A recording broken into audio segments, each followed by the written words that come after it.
in this video, I'm going to watch my dad fix the soggy brake with the Brake Master Repair Kit.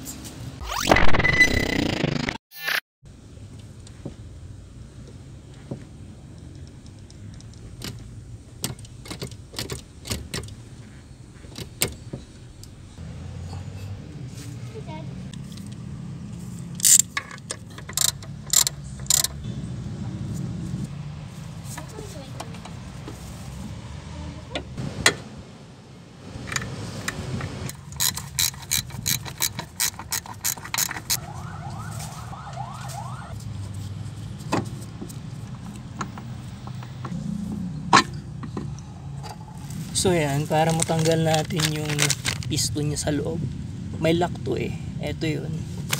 So ito yung kapalit natin. Ito yung ipapalit sa tatanggalin natin. Meron na rin siyang lock. Tapos yung lock rin sa master cylinder piston. Ayan. Hindi pwedeng magkabaliktad yan. So tatandaan natin bago natin tanggalin to palabas. Tandaan natin kung ano yung nauna. Parang nakikita ko ito yung panghuli kasi magkapareha sila, kasi dito sa kabila puro puro kumbaga male, yan, puro may tusok, no? Ito kumbaga may butas pero female. Alright, so bago natin matanggal yun, tanggalin muna natin tong lock dito. Ito yung lock nya. Ngayon next, dito na tayo.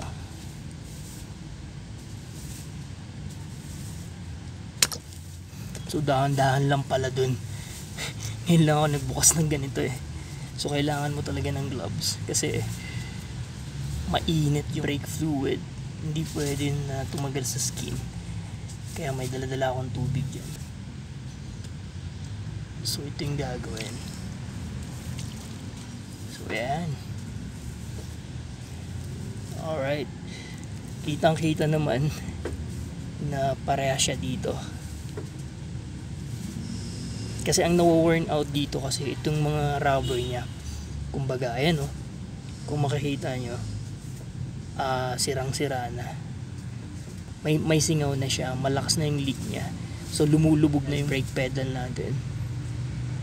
Ayan, siguraduhin lang natin na parehas to. Kung maganda yung shop na bibilihan nyo, syempre sabihin mo lang yung pangalan ng sasakyan mo, model ng sasakyan mo, anong klaseng sasakyan mo, gas ba, diesel, mga ganyan information. So ibibigay nila yung tamang piyesa para sa sasakyan mo.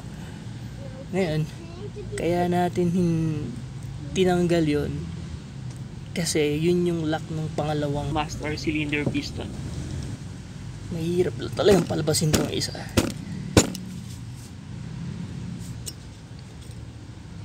Yun.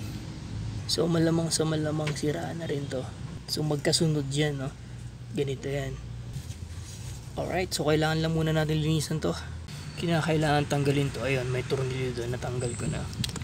So ganito lang yung itsura niyan. So eto, kung hindi na kayang linisan, kailangan na rin palitan ng bago. Susubukan muna natin i-flash rin gamit nitong fluid rin.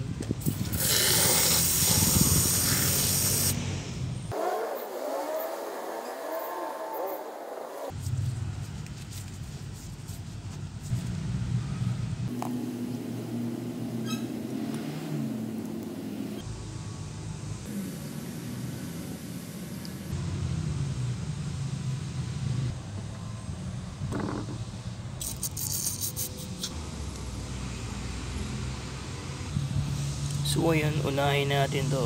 Ayan.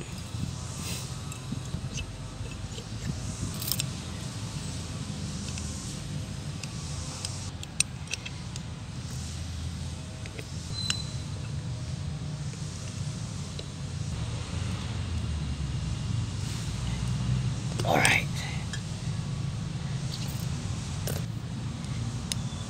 So next, lagyan na natin to.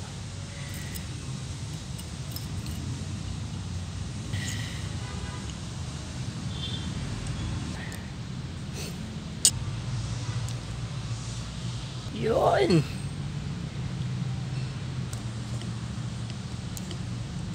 kahit pa paano malinis na. So install muna natin bago tayo mag-bleed. Mahirap mag-bleed dito, mahirap mag-push. So gagamit tayo ng brake pedal.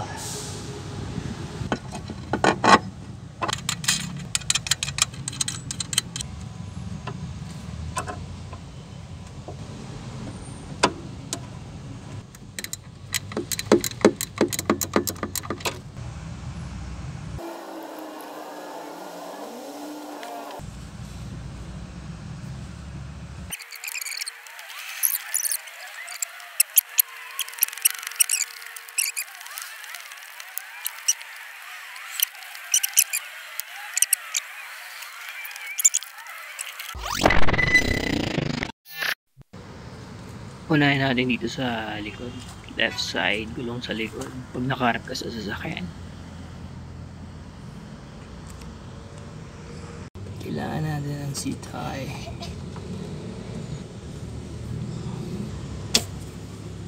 Pag okay, bitawan mo ha. Okay. Press! Okay, press! Okay, press! Ayun, may mga bubbles pa. Okay! Ito yung na-flash sa likod, kabilaan. Alright, so dadagdagan uli natin to kasi every flash natin syempre nababawasan to. Yan, pupunuin ulit natin yan. Okay. And eto, gusto ko lang ipakita yung natanggal natin. Itim! Ayan, babawasan na natin yan para sa pag-flush ng dalawa pang wheels natin. Dito sa left side, front wheel. Oh, sige. Yung pangatlong pinakamalayo sa brake master natin. Tapos ang panghuli dito sa right side, front wheel. Pag nakaharap sa sasakyan. So, let's go. Press. Press. Alright.